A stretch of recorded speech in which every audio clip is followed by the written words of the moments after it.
The story begins with a cold winter scene where heavy snow fell on an old countryside house.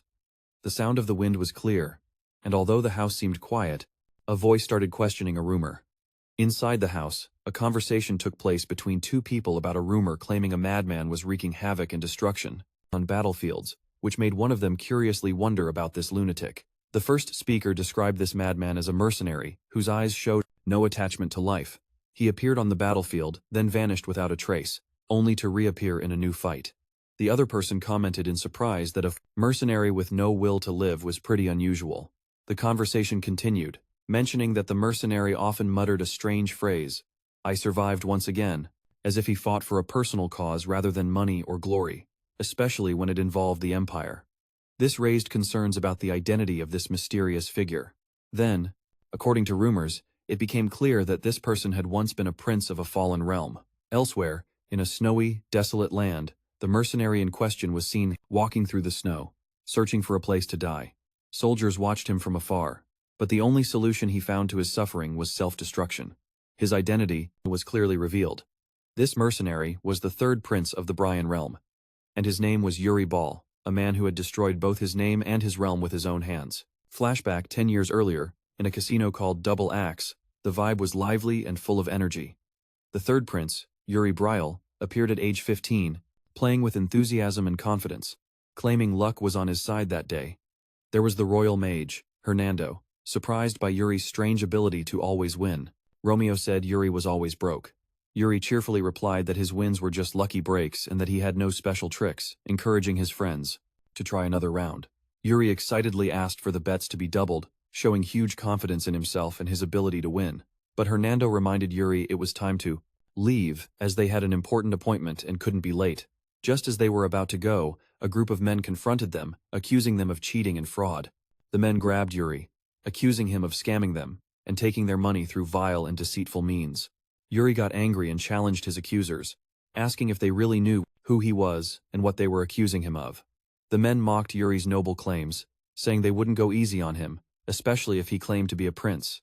This made Yuri furious, especially when they insulted him about his tensions with the empire and accused the entire royal family of arrogance and pretension. In a rage, Yuri flipped the table in front of everyone, causing panic among the crowd.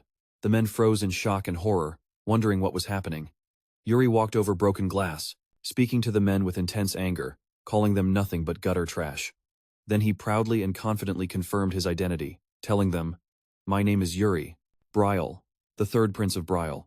He stepped toward them coldly, saying today would be their new birthday at his hands, a clear threat. With a terrifying smile, he assured them he was going to reshape their lives from this moment on. One of them screamed in terror at what was happening, confirming the panic that had taken over everyone. After this confrontation, the events shifted to another scene where Yuri was talking to someone, trying to justify his actions. It was revealed to be a nighttime meeting where the imperial princess, Ketrina Edwana, Branzine, arrived late to an emergency meeting called by her father, despite having sent a messenger to inform of her delay.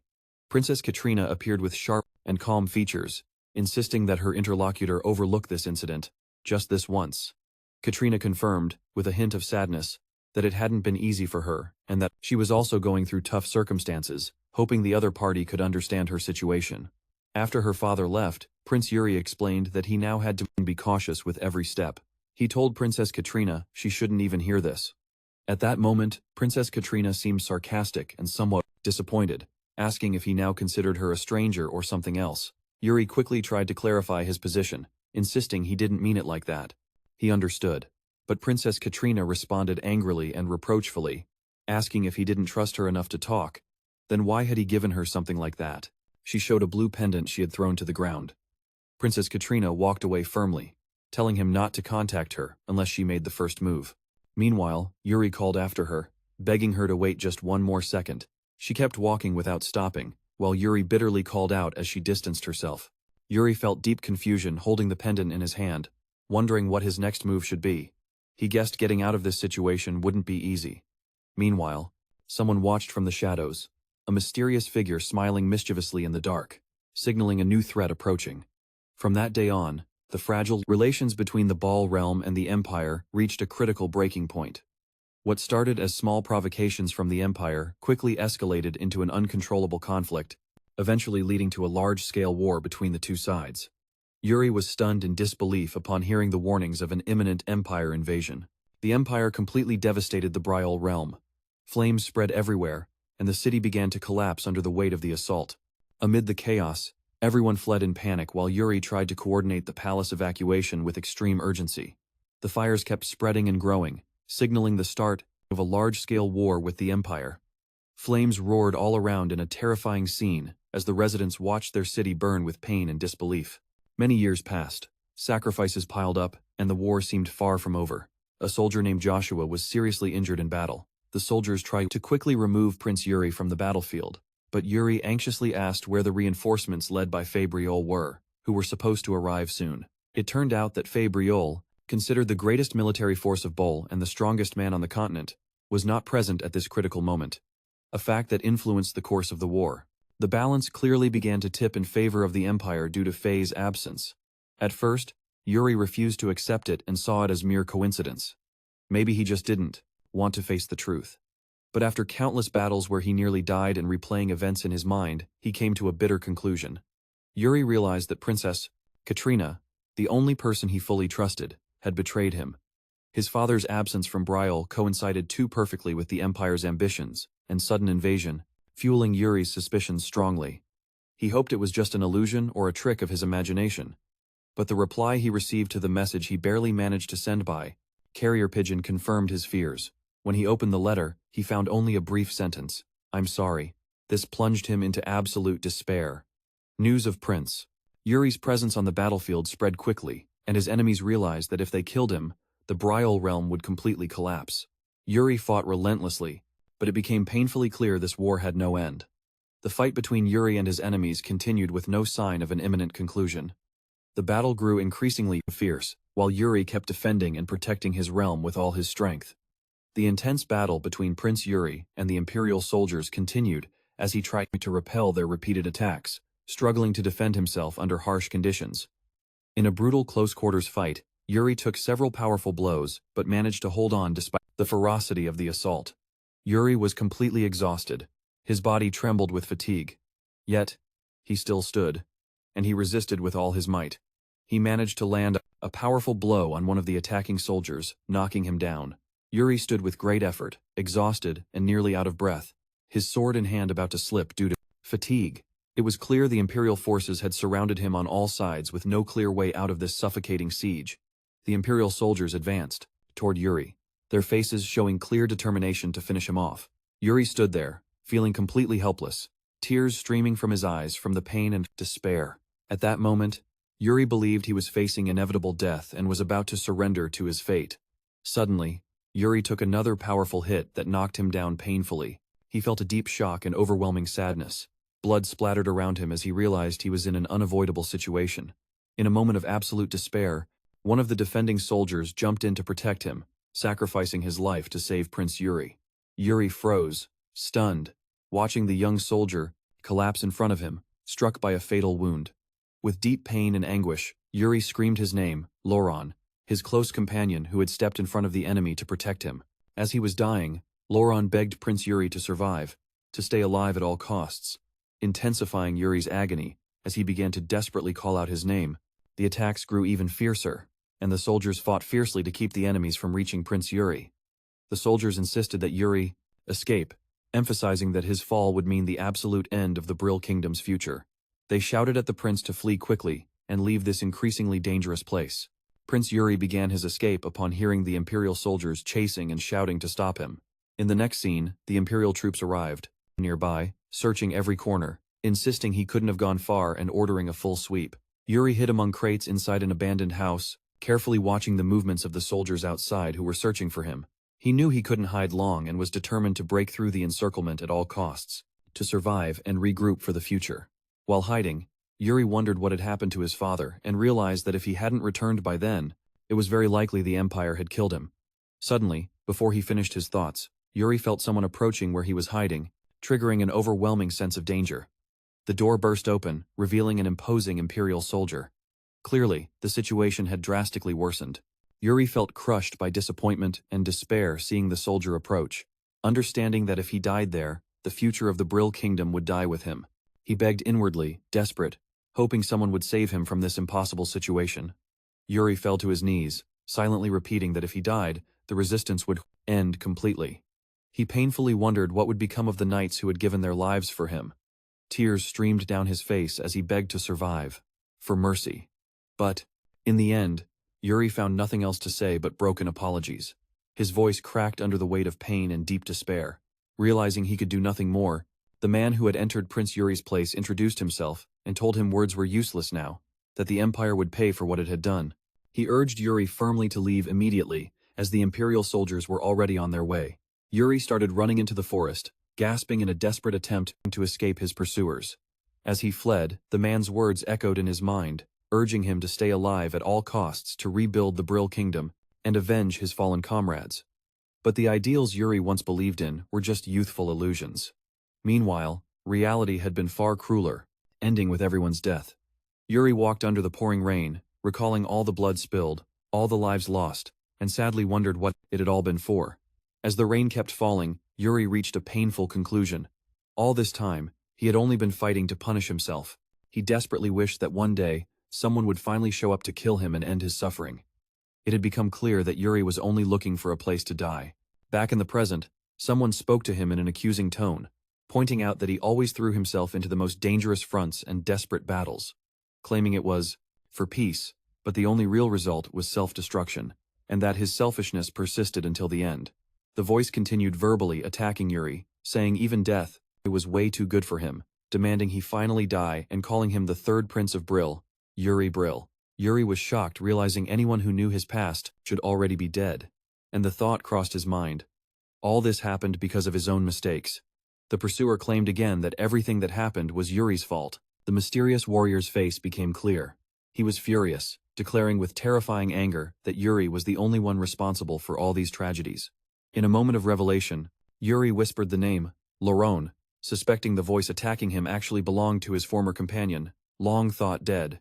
The accusing voice continued, blaming Yuri, that the Bryol realm had collapsed because of the Empire's traps, that the noble Blandry family and its loyalty were ruined, and that everything fell apart in an instant.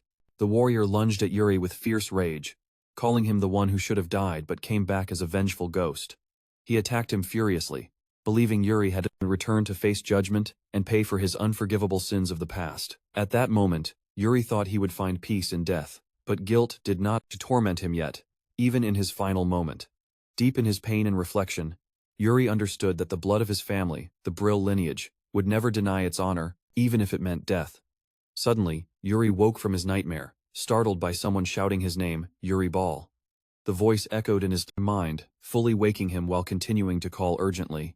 Yuri opened his eyes with great difficulty and found before him a strong man with a noble bearing, who asked worriedly if he was okay, since he hadn't opened his eyes in 3 whole days. Upset and deeply saddened, Yuri wondered aloud if this man standing before him was really his father, whom he believed dead. Deep inside, Yuri trembled, wondering, was this really hell? Was his father dead too? But his father answered calmly, with a hint of sarcasm, asking if he had really fallen into hell. Yuri gave a bitter smile and murmured that, for someone like his father, who always talked about honor, he seemed to have lived a life full of events. At the end of their conversation, his father got annoyed by Yuri's sarcastic comment and lightly hit him with a fake angry look, scolding him for his foolish words. Yuri started teasing his father about his bad habits, urging him to take the initiative to repent while there was still time. As they talked, Yuri noticed a green leaf floating through the window, and the atmosphere felt strangely calm. Yuri sensed something strange in this stillness, even though he couldn't clearly explain the feeling. From the window, he saw the maids walking in the palace courtyard. Everything seemed normal, making him doubt if he was overthinking. However, he noticed there were no sinners, no torment fires, not even demons to punish, which made him wonder exactly where he was. Suddenly, he was brought back to reality by a voice calling him worriedly. "You're awake?" His father and 2 others beside him looked deeply concerned. His vision began to blur again, and it seemed Yuri lost consciousness once more, amid the anguished cries of those around him calling his name. At that moment, Yuri was a 13-year-old boy, in a coma or deep sleep. At first, he wondered if it was just a dream, or if his whole life had suddenly flashed before his eyes.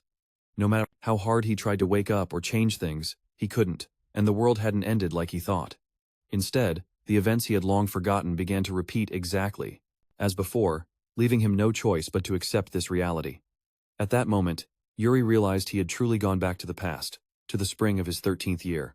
The next morning, the servants opened the curtains, calling Yuri to wake up and telling him it was time for sword training. Yuri jumped out of bed in panic, realizing what was happening, urgently demanding his clothes before remembering he had to wash his face first. The maids gently calmed him, asking him to relax a bit, and promising to help him wash his face, then asking him to sit down. At that moment, Yuri recalled a deeply painful memory, seeing a figure from his past dead under tragic circumstances, which awakened in him a deep pain and great regret. Yuri remained silent, lost in deep sadness, quietly reflecting as painful memories resurfaced. Then, Yuri called Ina, who responded quickly, "Yes, Your Highness." Suddenly, Yuri asked her to slap him 3 times in the face, with force, leaving her stunned by this strange request. Ina nervously asked if he was ordering her to commit treason, but Yuri replied confidently and playfully that he wouldn't. The betrayal was a direct order from him. He assured her he was completely serious, confidently stating he always kept his promises. The day at the palace had begun. Normally, the air was pleasant and calm, and the weather outside the room seemed bright and serene. Later, in the training yard, Yuri felt intense pain from Ina's powerful blows. Surprised by the strength she possessed, which he hadn't remembered so clearly before, Yuri silently watched a few soldiers pass by, disappointed that none showed the slightest interest in the bruise on his cheek. They didn't even ask about it.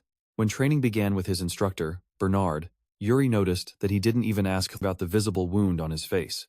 He seemed completely indifferent to what had happened.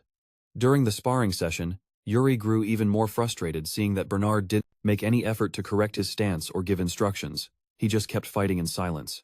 As they battled, Yuri wondered when Bernard had abandoned traditional teaching to just fight quietly. He recalled a time when he visited Bernard's office, where Bernard sadly told him that Yuri had great natural talent with the sword, and it was a shame he wasn't making better use of it. Bernard went on to say that if Yuri were a bit more diligent, he could have been a huge blessing for the entire volume realm. Yuri clearly remembered those words were the spark for his rebellion. He became lazier and more defiant from then on, which led Bernard to give up and stop teaching him.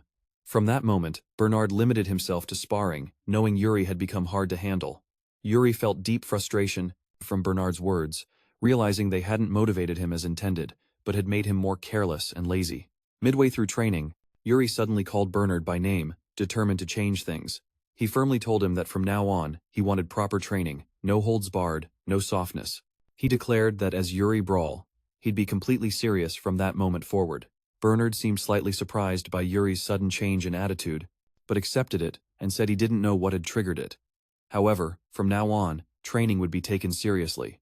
Bernard immediately prepared himself, gripping his wooden sword and showing his determination to start real, rigorous training. With firm words, Bernard told Yuri it was time to begin. Real training. The real training started immediately and with full force. Bernard charged at Yuri. Yuri desperately tried to ask him to slow down or take it easy, but it was useless. Bernard was extremely determined this time. He charged with all his strength, and Yuri was forced to defend seriously. Yuri pulled himself together, a real level under Bernard's supervision. At the end of the session, Yuri collapsed from exhaustion but felt satisfied, finally understanding the meaning of serious training. With Bernard and thought his skills would now improve quickly. Yuri raised his hand toward the sky, hoping for rapid progress despite his fatigue, convinced his effort would soon pay off. Meanwhile, Bernard remained silent, watching Yuri in amazement, wondering when the young prince had matured so much. Suddenly, Ina appeared, a little serious with Bernard, and thought his skills would now improve quickly. Yuri raised his hand to the sky, hoping for rapid progress despite his fatigue, convinced his effort would soon pay off. Meanwhile, Bernard remained silent, watching Yuri in amazement, wondering when the young prince had matured so much. Suddenly, Ina appeared, rushing in and urgently calling for Yuri, asking him to come immediately because the king was looking for him. Yuri was surprised, wondering why the king would call him so suddenly, while Bernard was also puzzled by the urgent summons. Ina quickly explained that Count Juanes and his son had arrived at the palace, which left Yuri frozen in shock. At that exact moment, Yuri remembered that Count Juanes' son was Jabark Far, who had betrayed the kingdom in Yuri's past life and caused his downfall. He clearly recalled Gott's treacherous face, filling him with burning rage as he looked at him with contempt and restrained fury. At that moment, Yuri called Ina over with a firm, authoritative voice, and she responded with clear concern. Yes. Feeling serious and angry, Yuri intensely asked about Gott's current whereabouts. Later, the The royal family gathered with Count Janus and his son at a formal banquet, where Yuri appeared visibly stern as he sat opposite the guests. Those present noticed a significant change in Yuri, and began wondering about the reason behind this sudden shift, especially Count Janus, who observed Yuri's improved physique. The Count openly commented on Yuri's enhanced physique, expressing admiration for the transformation. The king joked that maybe Yuri had consumed something special that made him improve like that, which led Count Janus to jokingly ask for some of that special stuff for his own son. The king mentioned another point jokingly, saying the Count's son was very smart, to which the Count smiled and replied he still had a long way to go. Got Parkfar, the Count's son, turned to the second prince with clear admiration, openly showing his fascination. Suddenly, Got received a piercing look from Yuri, freezing in place, surprised by the third prince's intense gaze. The second prince leaned toward Yuri and whispered curiously if something had happened between him and Got. Yuri responded seriously and confidently, "Got stabbed me in the back once." The second prince was shocked by Yuri's clear answer, who reaffirmed he would never forgive someone who betrayed him. The second prince smirked and sarcastically said he was a merciful and adorable person, doubting he was truly angry at Got. Yuri remained silent, but inside he felt growing rage, seeing Got act arrogantly and proudly, just like before. Yuri felt disgusted watching Got's false confidence, recalling everything he had done in his past life. Got started to look visibly annoyed and irritated by Yuri's piercing gaze. Though he still didn't understand why, his expression revealed growing anger and tension at Yuri's provocative behavior toward him. Deep down, Yuri decided he wouldn't let Got keep acting so arrogantly. He was determined to teach him a lesson. Yuri clearly understood that in this new life, he couldn't allow Got or any knight to behave unworthy of the Bryol realm. He wondered if Got's past betrayal had stemmed from envy and resentment that began at this very stage. Yuri turned directly to Got and mockingly asked, "Are you really skilled with the sword, like the rumors say?" Got hesitated and cautiously replied, "I know a bit of fencing," then asked, "What's with this sudden weird question?" Yuri bluntly said, "The realm has no use for knights with such limited thinking." Got nervously responded, "I'm not even a knight yet." Yuri firmly reminded him, "You're supposed to become one to serve the realm in the future." Got nodded carefully. "That's true." Suddenly, without warning, Yuri challenged Got to a duel, lunging at him with a shout, "Let's fight!" Got was startled and yelled in anger and confusion, accusing Yuri of cowardice for attacking so suddenly. Yuri continued his merciless assault, showing skills Got never expected, and landed a blow so powerful it clearly hurt him. Got started screaming, begging Yuri to stop, pleading for knightly honor and respect for combat rules. But Yuri ignored Got's pleas, and deliberately dropped his sword to the ground, leaving Got confused and stunned by the strange move. Without hesitation, Yuri launched himself at Got, and struck him with a powerful physical attack. Despite being unarmed, Yuri delivered a kick so strong, it sent Got flying through the air before crashing painfully toward Got and struck him with a powerful physical attack. Despite being unarmed, Yuri delivered a kick so strong it sent Got flying through the air before crashing painfully into the ground. Got screamed in agony as he hit the floor. Yuri stood in front of Got, looking at him sternly as he remembered how, in his past life, Got had betrayed the kingdom and his own father by selling his reputation to the empire in exchange for information. Then he told him that his father had been a great count and a respected knight, and asked what he thought was the reason for such a title and status. Got seemed slightly confused by the question, while Yuri stared at him, expecting a clear answer.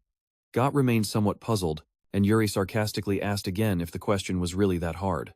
Yuri thought to himself that maybe Got didn't want to relive his past life, but this time he had decided to force him to face reality. He repeated the question. Why did his father have that title and status?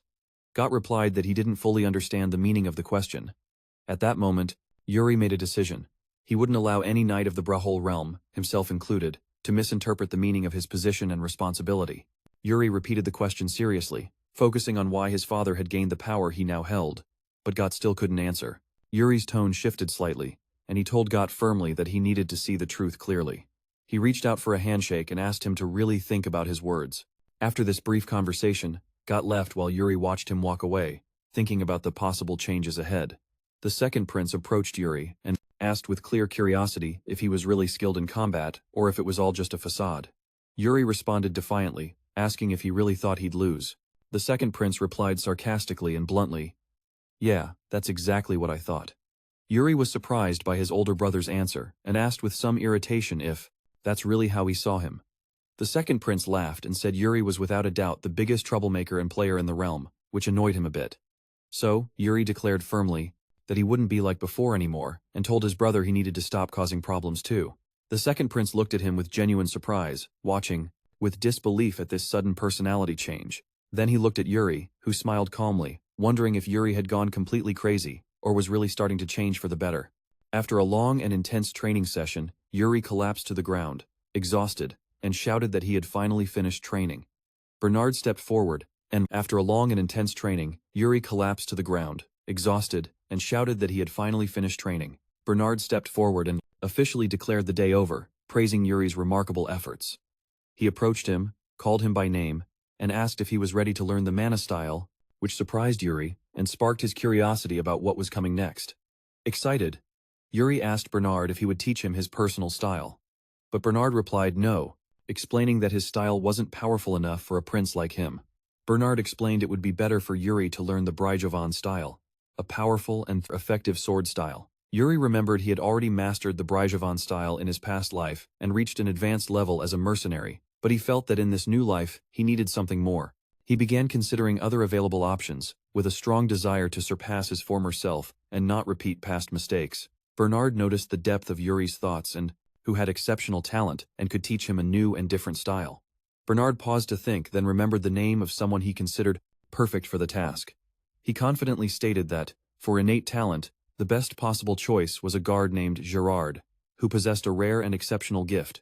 Yuri asked with curiosity about this new name, Gerard, which he didn't recall hearing clearly in his past life.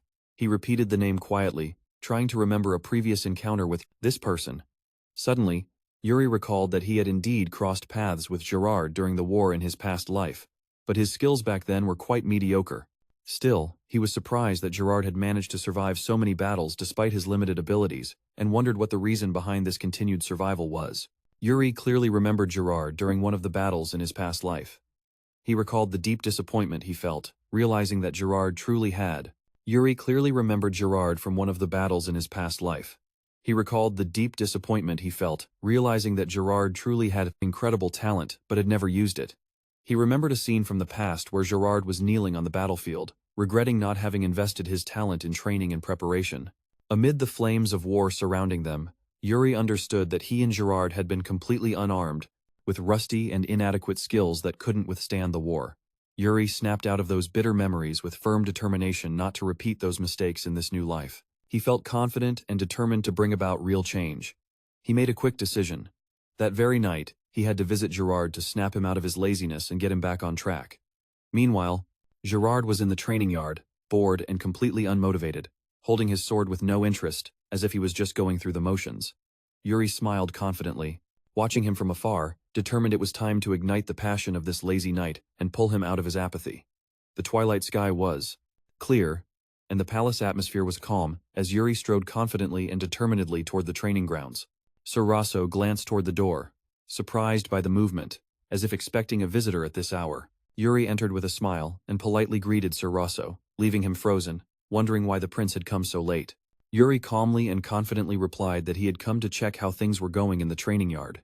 Sir Rosso smiled and said they were giving their best, even if they weren't as good as Yuri himself.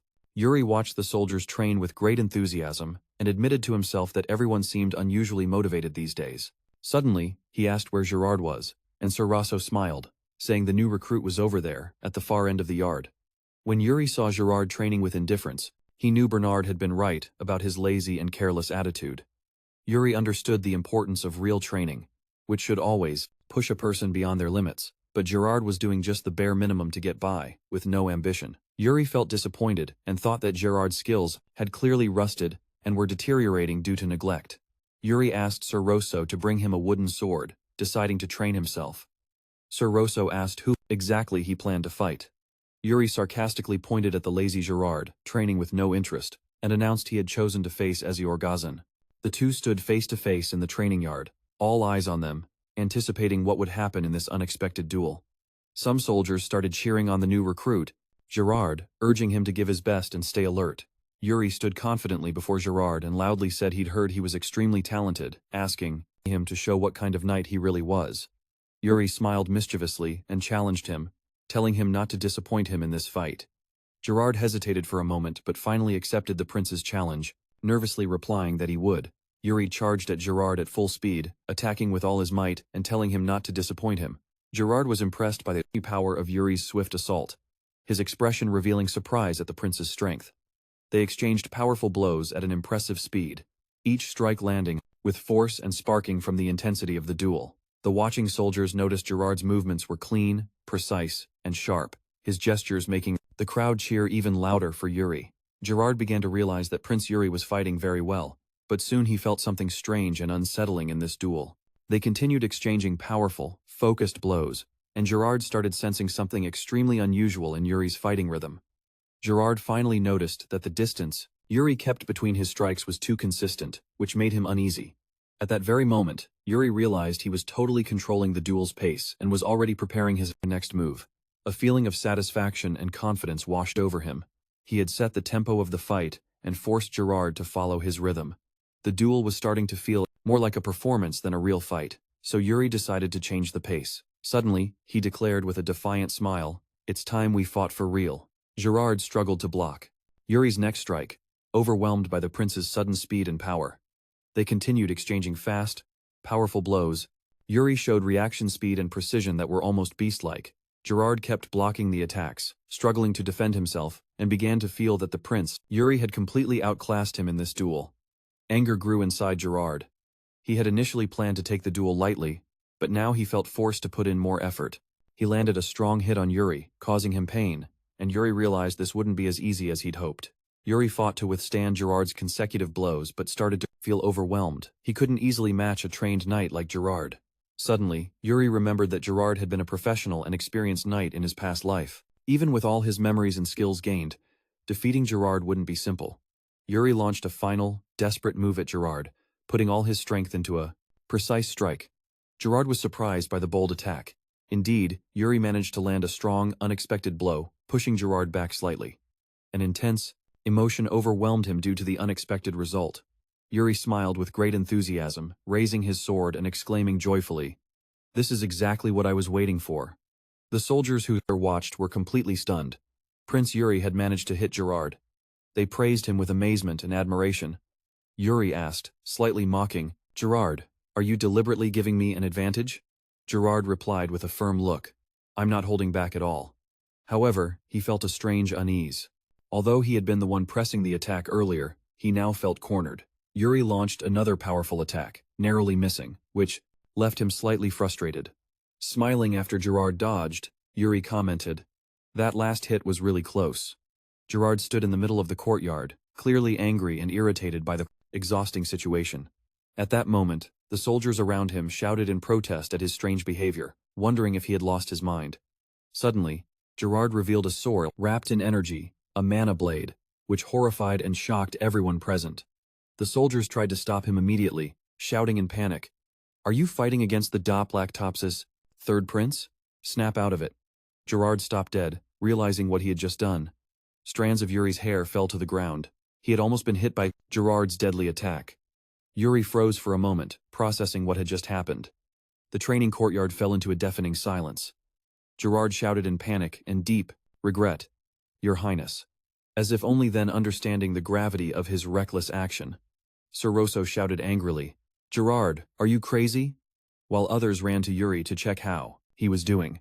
Yuri smiled calmly despite the wound and said, "I'm fine." Then, sarcastically, he asked Gerard, "Is this your first duel?" The soldiers nervously pointed out that Yuri was injured, but he ignored the pain and ordered, "Gerard, pick up your sword. Let's continue. There's no reason to stop now."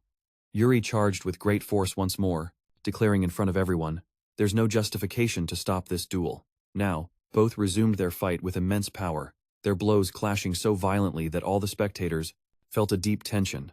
At that moment, Gerard clearly felt that the third prince was completely different from him. Yuri was ready to push himself to his absolute limits, and beyond. Fear and astonishment overwhelmed Gerard as he realized Yuri was surpassing his own physical limits. Yuri kept advancing, exceeding his natural capacity with astonishing determination and fervor, leaving everyone in the arena stunned. Gerard struggled to block Yuri's strikes, barely managing to defend against this sudden, overwhelming force. The two drew dangerously close, sparks flying from the clash of their swords, while Yuri propelled himself, without hesitation, beyond the brink of collapse. The The scene ended with the two facing each other, fully aware of the gravity and relentless determination of the other to win, amid the stunned silence of everyone present in the training courtyard. Gerard felt his blood burn with emotion and adrenaline, a sensation he had never felt before. Although he had fought stronger opponents in the past, he had never experienced this kind of intense tension and emotion like now, facing Yuri. The two exchanged powerful, determined blows, and Yuri's eyes shone with a fierce determination Gerard had never seen before. How can this young prince stir so many emotions in me? How can he awaken something so deep inside me? Gerard wondered, stunned. Yuri continued his aggressive assault, clearly still full of energy and resolve. Determined to prove his skill and worth, he launched another powerful attack that forced Gerard to retreat quickly.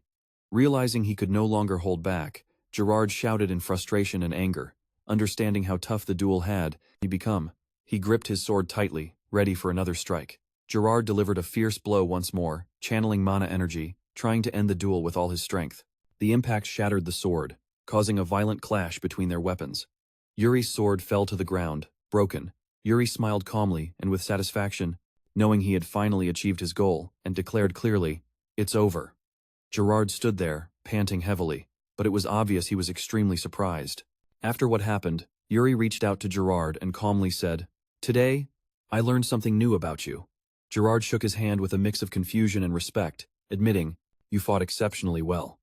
Deep down, Gerard felt deep admiration and great amazement at the fighting spirit and determination Yuri had shown.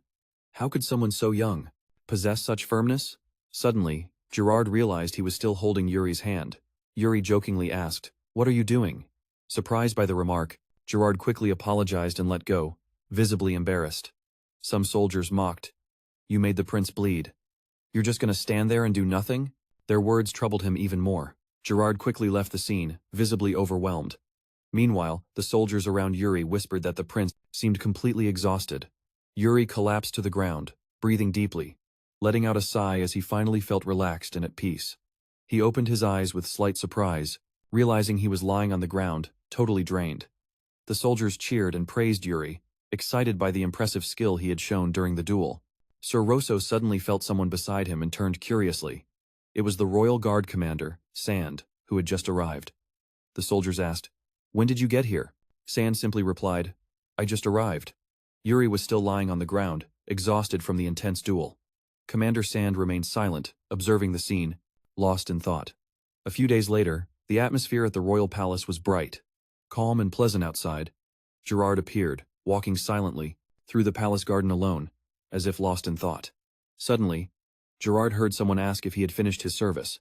The third prince, Yuri, was leaning calmly and confidently against one of the pillars, watching him. Then, Gerard called out to him, surprised to find him in the same spot. Yuri gave a slightly mysterious smile, letting out a soft sound reflecting his usual confidence, as if he was planning something. Yuri told Gerard to follow him, explaining they had somewhere to go today. But Gerard hesitated slightly, saying he needed to train first. Yuri suddenly stopped and turned to Gerard, with a mocking tone, asking if his mindset had improved after their last duel, sarcastically reminding him it was thanks to him, so now he owed him a favor. Gerard felt he had no way out. He sighed lightly and replied calmly, "I get it." Yuri looked at Gerard and realized his body had indeed gotten a bit stronger thanks to the previous training. Although he knew it wasn't enough yet, he considered it acceptable for now. Gerard began to follow Yuri, asking with great curiosity where they were going. Yuri quickly and cheerfully replied that he just had to follow silently and not ask any more questions. Yuri paused for a moment and turned to Gerard, who looked a bit worried.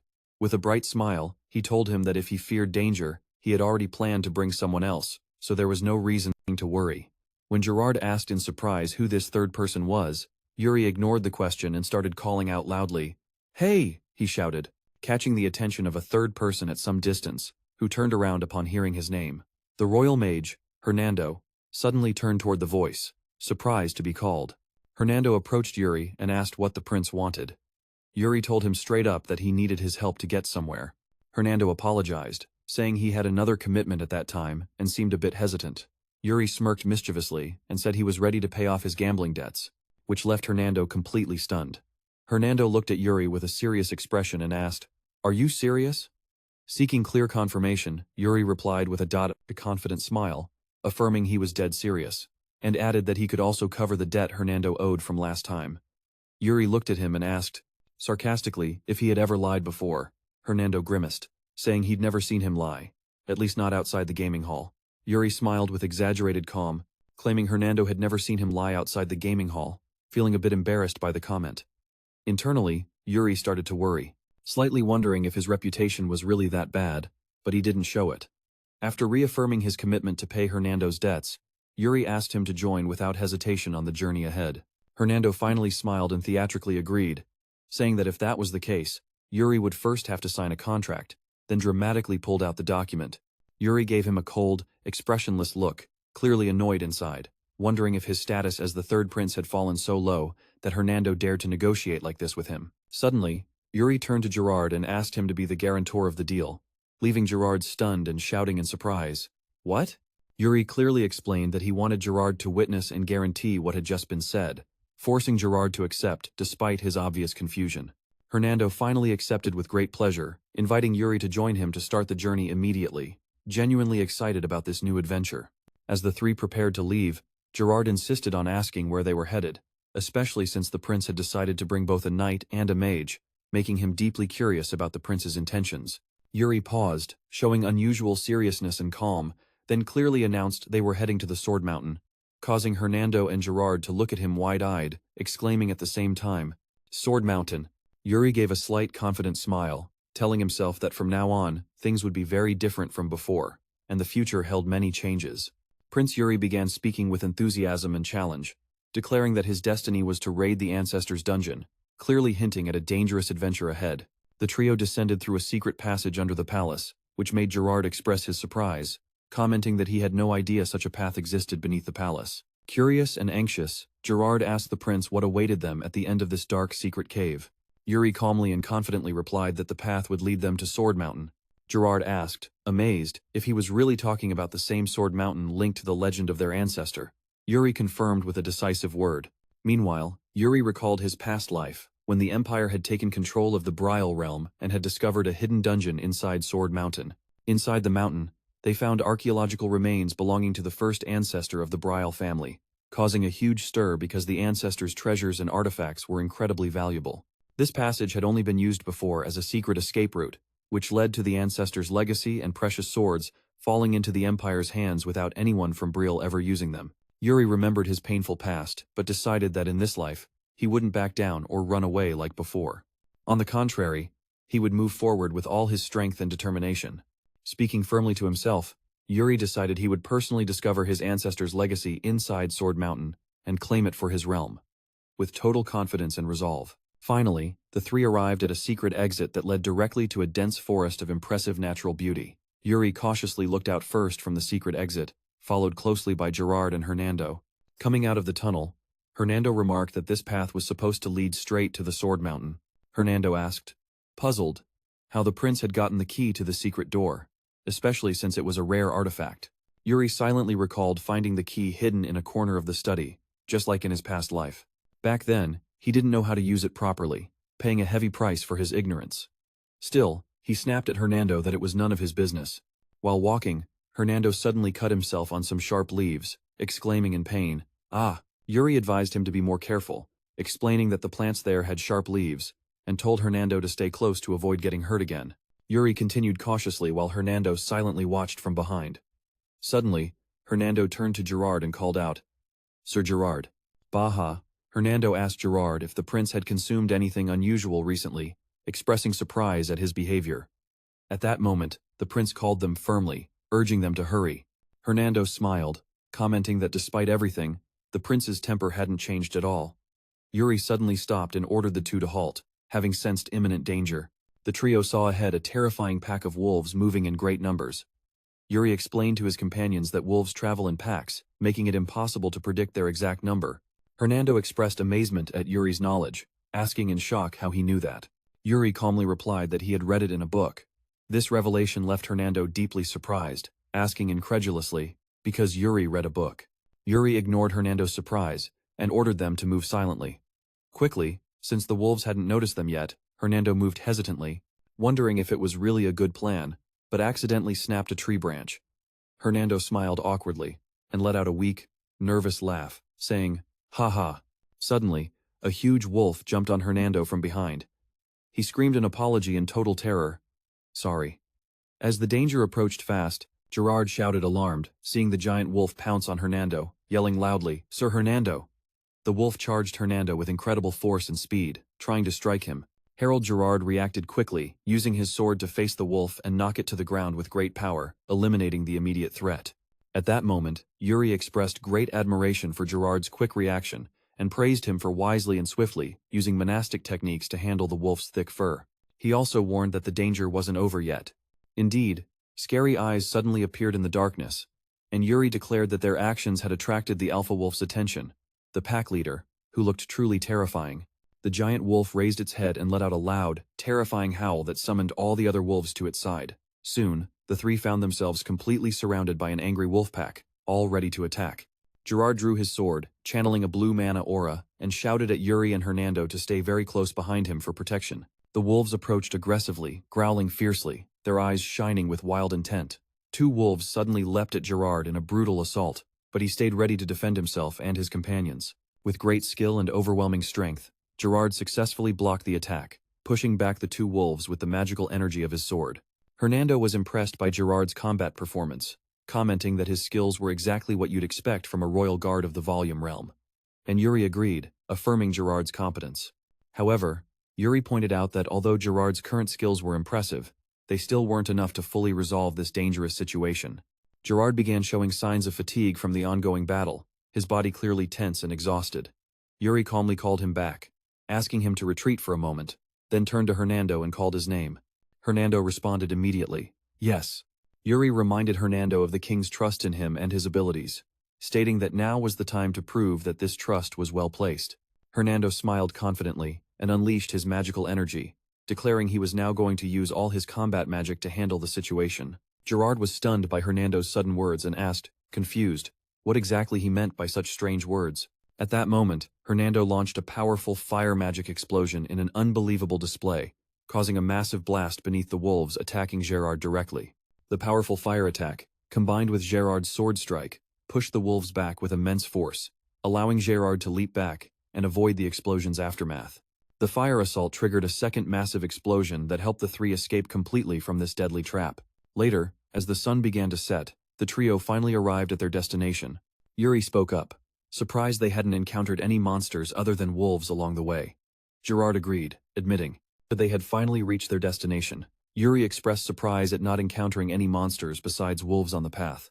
Gerard agreed, admitting that the fights had significantly delayed them, but he felt relieved they had finally reached their intended goal. The three stopped at the Sword Mountain summit, and Yuri declared that this was indeed the peak they were aiming for. However, Gerard expressed doubts, wondering if this was really the right place, because there were no visible signs of ruins or anything significant in the area. Yuri insisted he was absolutely sure of the location, despite growing confused by the lack of clear clues. He nervously began searching, stating there was supposed to be something here. Suddenly, Yuri noticed a small shiny object among the rocks on the ground, and declared he had finally found what they were looking for.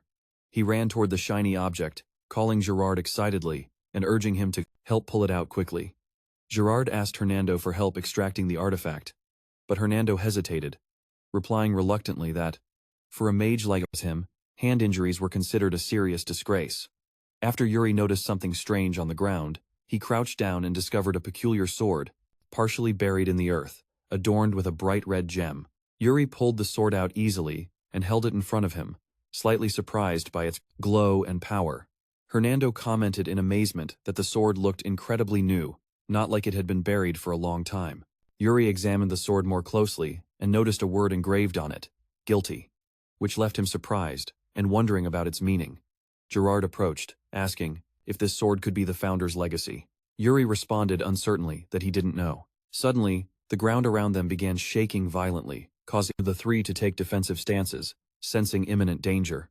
Yuri smiled confidently and said he believed they were about to uncover the truth very soon. The tremors intensified, and the ground began cracking dangerously beneath their feet. The three suddenly fell into a huge chasm that opened beneath them, collapsing as they screamed while falling. Yuri regained consciousness quickly and found himself lying on the ground.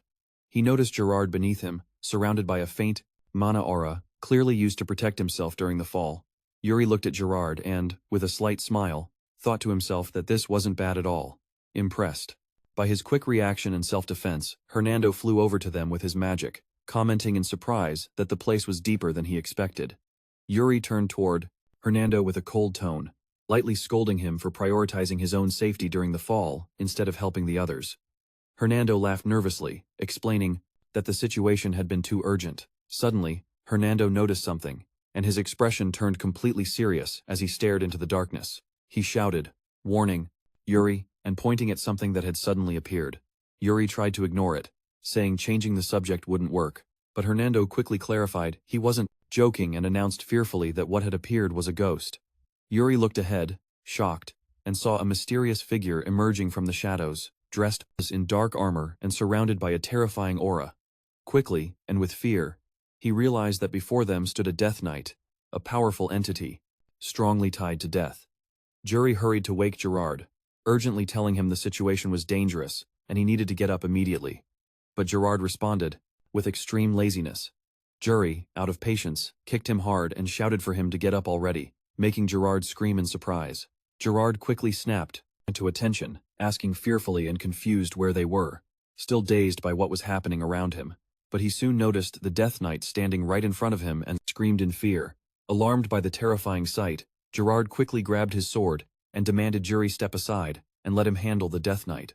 Trying to regain his courage and composure, Yuri stayed calm, carefully watching the Death Knight's movements with intense focus. He understood internally that the Death Knight, just as his name suggested, was a warrior who had returned from death, far stronger than any normal knight.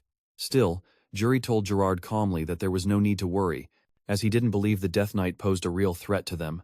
Gerard was confused by Yuri's words, and asked how he could be so sure. Yuri replied confidently that he just felt it clearly. Yuri boldly approached the Death Knight, explaining to Gerard that the knight was just a guardian protecting the Founder's dungeon, and had no reason to be hostile to anyone carrying the Founder's bloodline. He addressed the Death Knight calmly, asking if what he said was true. But the Death Knight remained completely silent, not responding at all. Suddenly, Hernando and Gerard shouted loudly in alarm, both calling Yuri's name at full volume, a clear sign of imminent danger that Yuri hadn't noticed yet. Hernando and Gerard yelled to warn Yuri of a nearby threat, shouting loudly, "Watch out!" A gigantic sword suddenly slammed into the ground in front of Yuri with immense force, shattering the earth and causing a violent tremor. Hernando was completely stunned and, for a terrifying moment, imagined that Prince Yuri's head had been split in two by the impact. He covered his mouth in horror at the sight, but Yuri glared at him angrily and firmly told him to watch his words, which made Hernando quickly apologize, explaining he only wanted to express concern. The Death Knight then spoke to Yuri, telling him that his confident attitude reminded him of someone he once knew. Yuri asked seriously, "Who?" And the knight simply replied, "Rick Paul?" Both Gerard and Hernando were stunned to hear the name Rick Paul. Gerard explained that everyone in Bowl knew that name well. He was the swordsman who conquered the entire continent with a single sword. Yuri silently reflected that Rick Paul was indeed the true founder of the Bowl realm, the land of knights and its first king. He seemed thoughtful as he considered this great historical legacy. Yuri asked the knight, "Were you the first to arrive here?" The Death Knight answered firmly, "Yes." He added that only someone carrying Bowl's blood could draw the sword, clearly referring to Yuri's lineage and origin. Yuri was convinced that this precious sword was, without a doubt, the legendary blade once wielded by the founder, Rick Paul, an unmatched treasure. The Death Knight confirmed this to Yuri, in a resolute tone, saying it was the sword he himself had forged in the past. Noticing Yuri's strange look, the knight asked why he had that expression. Yuri replied with a slight blush, that he just felt guilty for touching someone else's possessions. The Death Knight solemnly addressed Yuri, saying, "Heir of Bowl," which made Yuri look at him with visible expectation and tension. Then, the knight demanded sternly that Yuri declare the reason for his presence there. Yuri raised his hand with great courage and confidence, declaring, "I am Prince Yuri Bowl, the third prince and rightful heir of Rick Paul. I ask you to grant me my inheritance." The Death Knight looked at him silently and threateningly, processing the words he had just heard. After a moment of silence, the knight finally spoke, stating that the time had come to fulfill the duty he had long awaited. Then he formally and decisively announced he would grant Yuri what he had come for. With determination, the Death Knight advanced, followed by Yuri into the depths of the chamber, while Gerard stayed behind, watching cautiously. Gerard, deeply confused, he thought to himself, "This makes no sense." As he tried to make sense of the strange events unfolding around him, He kept wondering in disbelief how they had ended up in the Founder's dungeon. Talking to a Death Knight like that was way beyond what he had imagined for a royal guard's life. Suddenly, Yuri shouted, "Gerard," asking why he was taking so long. Gerard snapped out of his thoughts when he heard Yuri's voice and looked at him in total surprise.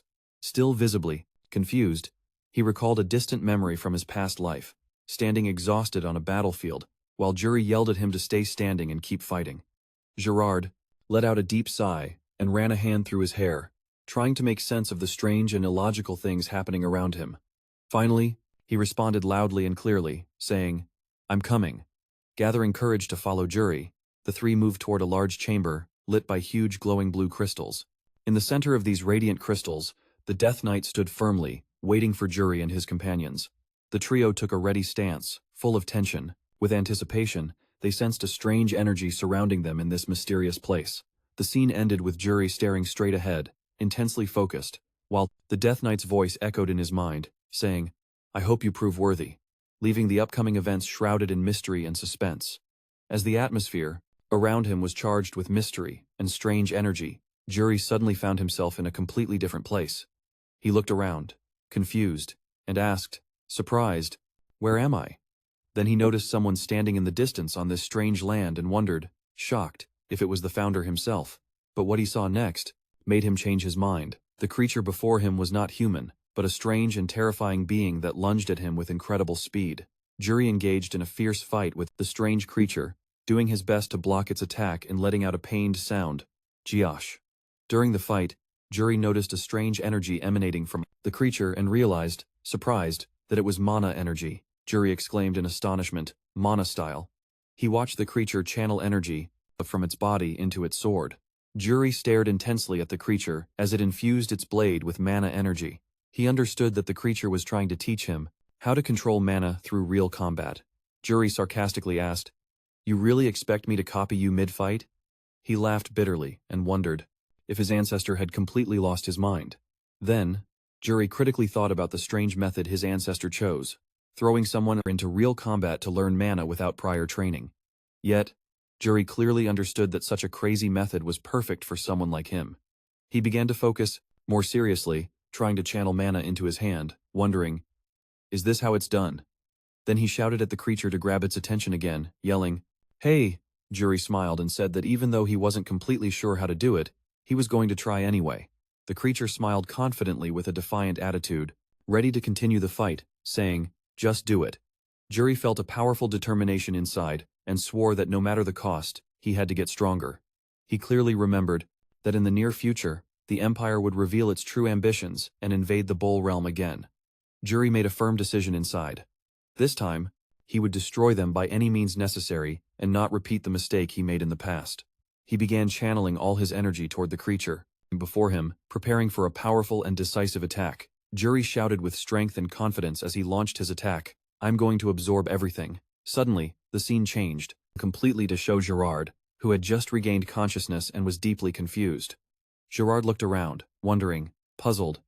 Is this really the training ground? He touched his head and clearly thought, this doesn't feel like a dream, trying to understand what was happening. Gerard stood in the middle of the arena, shouting firmly as he sensed someone's presence, ordering him to stop hiding and come fight. Suddenly, he noticed a quick movement and saw someone approached him with calm and confident steps, preparing him for a new fight. Gerard smirked defiantly and said, "Huh?" Finally, realizing he was facing a perfect replica of himself, Gerard cautiously advanced toward his opponent, wondering if this was really the Death Knight trial they had talked about earlier. He asked his opponent directly, "What's your name?" "You're Gerard, too." Staring intently, his opponent smiled with confidence and arrogance, replying condescendingly, "You shouldn't try to defy your fate." He mocked Gerard, reminding him that he had originally joined the royal guard to live a comfortable life. In a clearly threatening tone, he also warned Gerard to stay away from the third prince, telling him that the more he resisted his fate, the more miserable his life would become. Gerard was bored for a moment, panting as he thought his past self might have accepted those words easily. But then, an image of Yuri suddenly appeared in his mind, smirking mockingly, saying that, "Isn't it boring? It's just a setup," reigniting Gerard's spirit and strength. Gerard smiled confidently with clear rebellion, telling his opponent that he clearly didn't understand some things, probably because he was just a fake copy. Then he firmly explained that once a sword is set in motion, it can't be withdrawn. And dwelling on old wounds from the past only clouds the mind. Girard raised his sword, now blazing with blue mana, and boldly declared, "What an arrogant way of thinking." Then he moved quickly and skillfully, launching fast and precise attacks at his opponent with his mana-charged sword. Girard leapt high with a sudden and powerful move, striking down from above with an impressive and fierce blow. As they exchanged rapid and powerful strikes, Girard realized his opponent's style was too simple, lacking true courage or boldness. He kept analyzing his opponent's technique, noting he focused excessively on defense without taking real offensive risks. Girard reflected again on his old self, and admitted he used to do the same, always favoring safe defense over bold moves. But Girard had made a decision. That overly defensive approach was boring and ultimately useless. He charged forward with a fierce and aggressive offense. He landed a powerful hit that staggered his opponent backward, prompting Girard to sigh in relief and say, "PH." Suddenly, something unexpected happened. A strange black aura began gathering around his opponent, who now seemed to reveal his true form.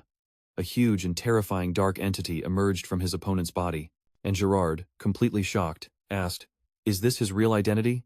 Despite the entity's horrible appearance, Girard remembered appearances meant nothing, and realized Prince Yuri was probably fighting a tough battle himself right now. He gathered all his strength and focus, silently praying with great determination and hope, while preparing a devastating strike. Meanwhile, elsewhere, Yuri was shown sitting on the ground, completely exhausted after taking a powerful hit. He was totally drained from the intense battle. At that moment, the Death Knight approached him, raising his sword and preparing a devastating blow aimed at the motionless Yuri.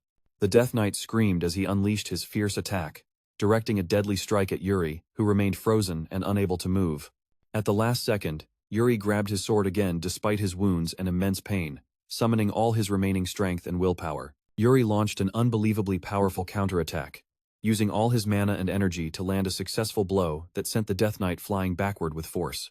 After the intense clash, Yuri remained exhausted and breathless, exhaling deeply and saying, "PH," feeling immense relief at surviving this deadly fight. Then Yuri wondered how much time had passed during this battle. He admitted internally that the situation had become extremely dangerous for a while, but thanks to his constant training, he managed to hold on and survive. Yuri realized that through this intense fight, he had learned to use the new mana technique effectively and skillfully. He had also relearned how to properly wield his sword, regaining his confidence and strength through this exhausting experience. Suddenly, Yuri noticed his opponent gradually starting to disappear, and wondered, confused, what was happening. Yuri saw that the strange being had completely vanished, whispering, "He's disappearing." He watched silently, realizing this disappearance meant the time for this strange trial was over. Then, suddenly, Yuri snapped back to reality and opened his eyes in surprise, wondering, "I'm back again?" He saw Girard and Hernando standing before him, both visibly worried. Girard asked, "Lord Yuri, are you okay?" At that moment, the Death Knight commented sarcastically from behind, telling Yuri he looked like he'd just had a pleasant dream. This made Yuri vaguely ask what had just happened. The Death Knight seriously explained it was part of Eric's plan, a trial left for a future heir of the Val lineage to discover. Yuri simply replied, "No."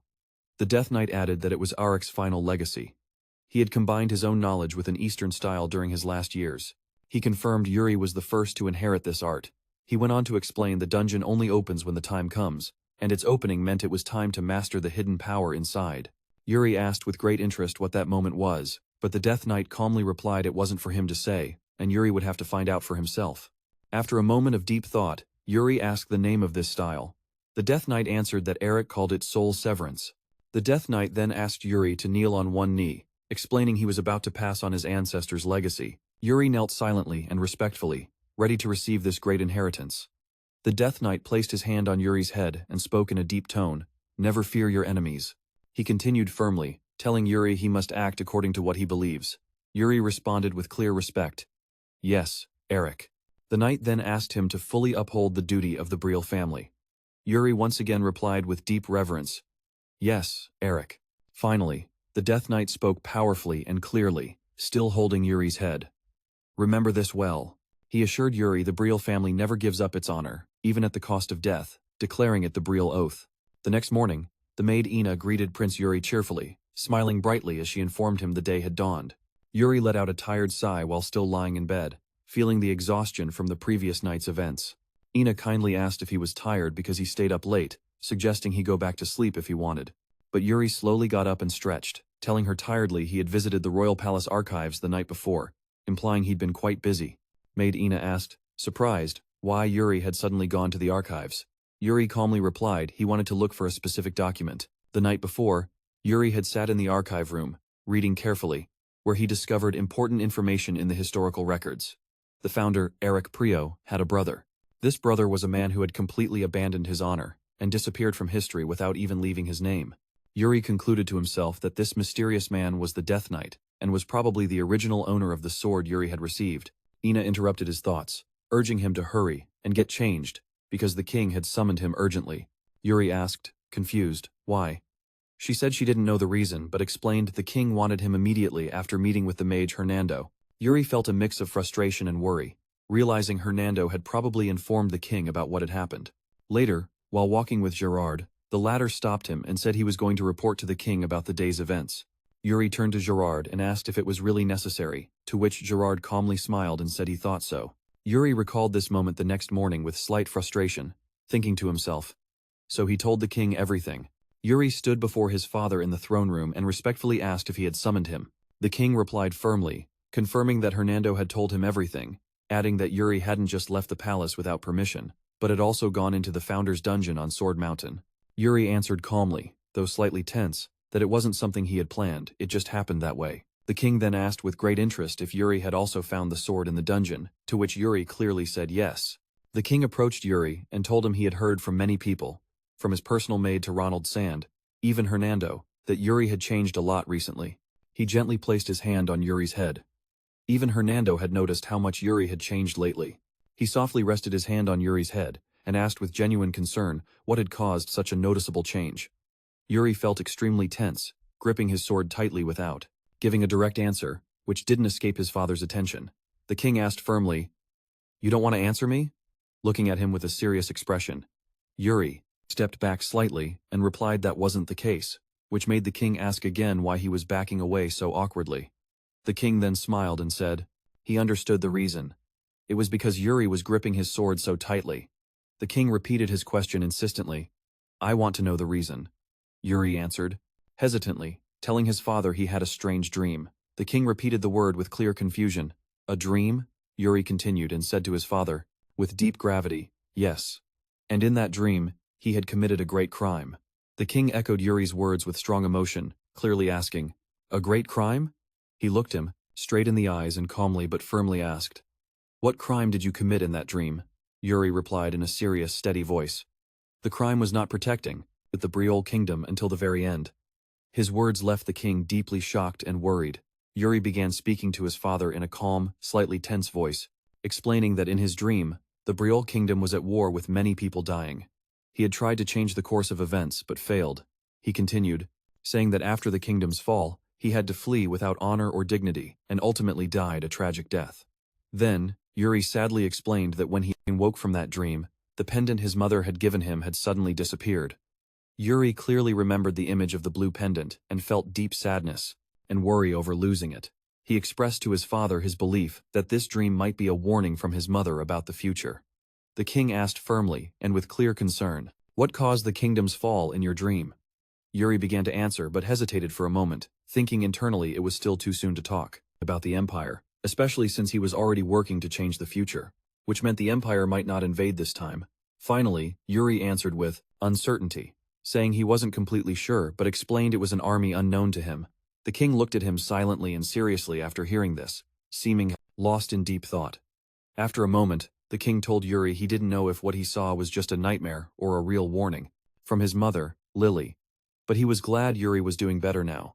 Yuri wondered doubtfully, am I really doing better?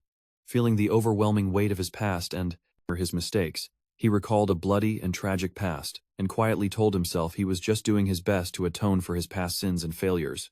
But the king interrupted him, saying there was something else they needed to do now, sparking Yuri's curiosity about what it could be. Then the king clearly ordered him, "Bring your sword with you." At that moment, a description of King Bryol was given, explaining he was a man who had accomplished great feats and possessed immense strength, making him a truly exceptional figure among the people. It was also said that from birth, he was believed to have the strength to walk before other children, that he had opened many paths and gained widespread fame thanks to his extraordinary combat skills. The narration indicated that at that moment, King Bryol was the strongest among the top 10 warriors on the continent. In other words, Bryol was the best swordsman on the entire continent. Yuri stood watching the place and said out loud that it was his first time visiting his father's personal training hall. The king commented that he had always believed none of his children had any special talent for swordsmanship. Yuri replied calmly and confidently, saying he believed he was very talented. The king gave a slight mocking smile as he repeated the word, talented. Then he drew his great sword, preparing for battle. The king challenged Yuri, asking, "How do you define a swordsman's talent?" While firmly pointing his sword at him, he continued wondering aloud if talent was strength, speed, reflexes, or maybe wisdom. Then he calmly asked Yuri, "If someone has all those qualities, does that make them a good swordsman?" The king then answered sternly and clearly, "No," shattering the image Yuri had built in his mind. Yuri was stunned by this sudden statement, his eyes widening in shock and confusion. The king stepped in front of Yuri, holding his sword, explaining that beyond strength, speed, reflexes, and wisdom, there was a more important element, a force that drives a person to surpass their limits. He continued in a serious and resolute tone, saying it was something more powerful than fear or duty. At that moment, Yuri noticed a dramatic change in his father's aura. It had become terrifyingly intense and powerful, deeply unsettling him.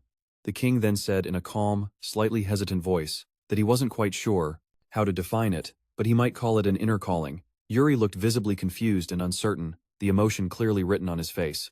He asked hesitantly, "Is this calling something like destiny?"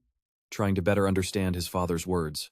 The king paused for a moment, then answered that it could be, or not, leaving the matter somewhat ambiguous. Meanwhile, Yuri held his sword, lost in thought, recalling that in his past life, he never had the destiny to follow the path of the sword. But then he wondered deeply, and this life? Could my destiny be different this time?